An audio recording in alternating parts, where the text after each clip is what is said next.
আর আমাদের রুমের জানলা থেকে হচ্ছে এই রকম গ্রাম বাংলার ভিউ। কোপাই নদী একদম ওই পিছনটা দিয়েই গেছে। যারা বোলপুরে মিডিয়াম প্রাইসে ভালো বাঙালি খাবারের সন্ধানে আছেন তারা একবার এখানে খাবার ট্রাই করতে পারেন। শান্তিনিকেতনে এসে এখানে থেকে যদি কারোর মনে প্রেম ভাব না জাগে তাহলে সে পৃথিবীর একজন অত্যন্ত নিরস লোক।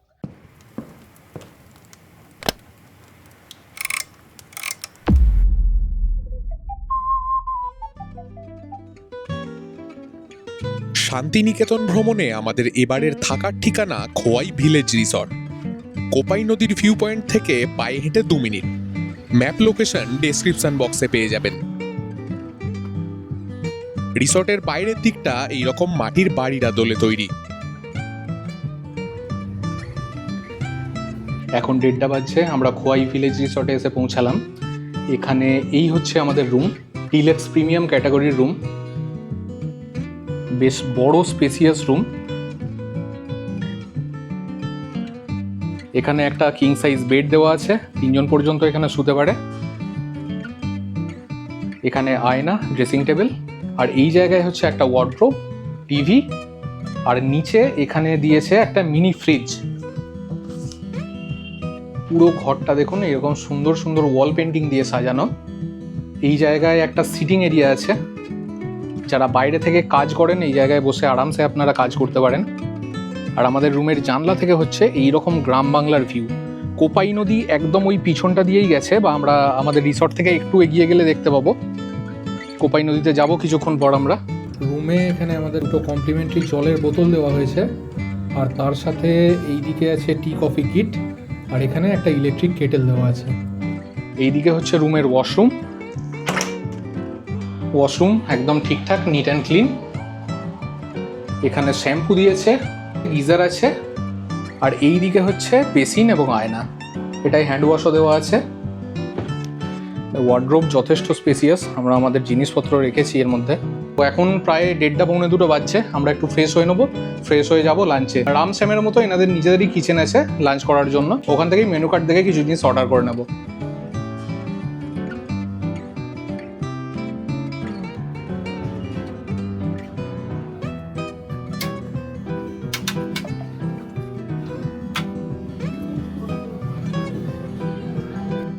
যারা বোলপুরে মিডিয়াম প্রাইসে ভালো বাঙালি খাবারের সন্ধানে আছেন তারা একবার এখানে খাবার ট্রাই করতে পারেন।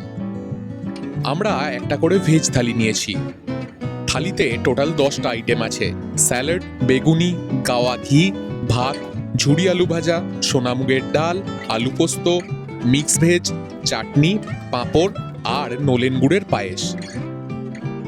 থালির প্রায় সব আইটেমই রিফিলেবল। এর সাথে আমরা নিয়েছিলাম একটা পোস্তর বড়া, পমফ্রেট কারি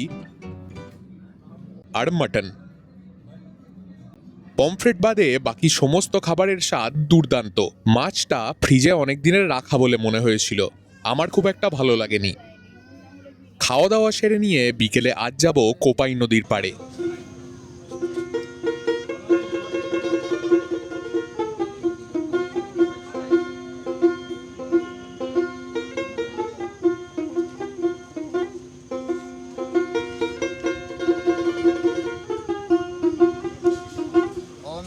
হবে কত দিনে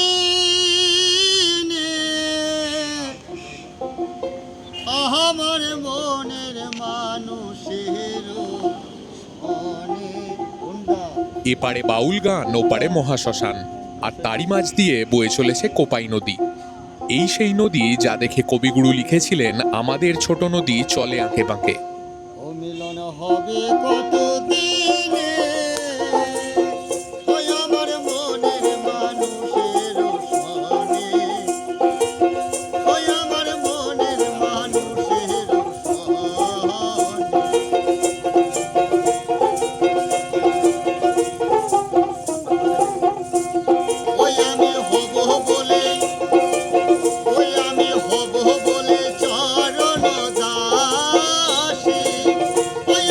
হব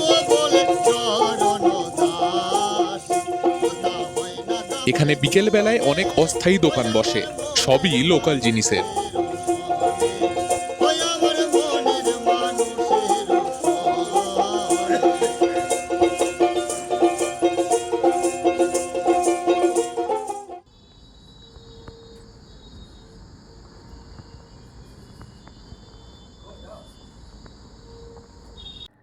রাত্রে আমাদের হোটেল থেকেই খাবার অর্ডার করে নিয়েছি। এখানে আমরা নিয়েছি 2টো মাসালা কুলচা, একটা চিকেন রেশমি বাটার মশালা, আর এখানে নিয়েছি 1 plate hot garlic chicken.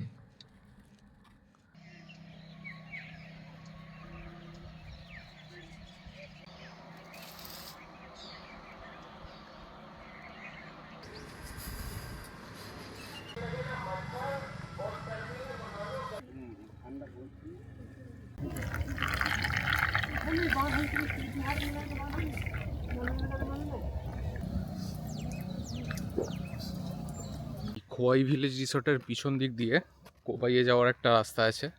কোপাইয়ের main ঘাটটা তো আপনাদের দেখালাম, মানে যেটা কোপাই ভিউ পয়েন্ট, ওই দিক দিয়ে এখান থেকে জাস্ট 2 মিনিটের ওয়াক। কোপাই নদী বাঁক নিয়েই রিসোর্টের পিছন দিয়েও বয়ে গেছে।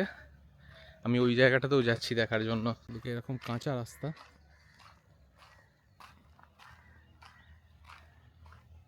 এখন সকাল 6:30 বাজছে, চারদিক পুরো কুয়াশায় ভরা। ছাদ থেকে যে ক্লিপগুলো নিয়েছিলাম আপনাদের দেখালাম, কি সুন্দর লাগছে। সূর্য কিছুটা উপরে উঠেছে, এখনো পর্যন্ত পুরো কমলা।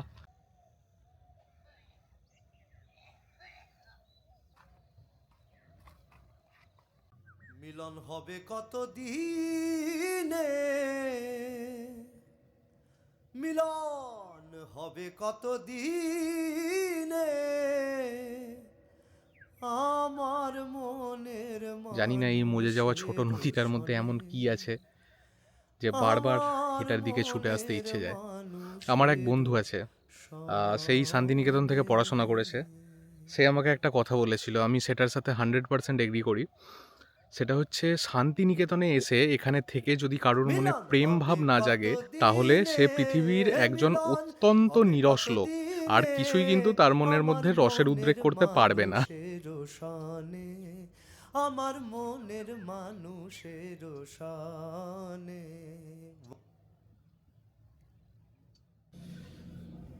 আমাদের রিসোর্ট থেকেই আমরা ব্রেকফাস্ট অর্ডার করে নিয়েছি। আমরা নিয়েছি একটা মশালা দোসা, এখানে কোকোনাট চাটনি, রেড চাটনি আর সাম্বার দিয়েছে সাথে। আর নিয়েছি কড়াইশুঁটির কচুরি, সাথে আলুর দম দিয়েছে।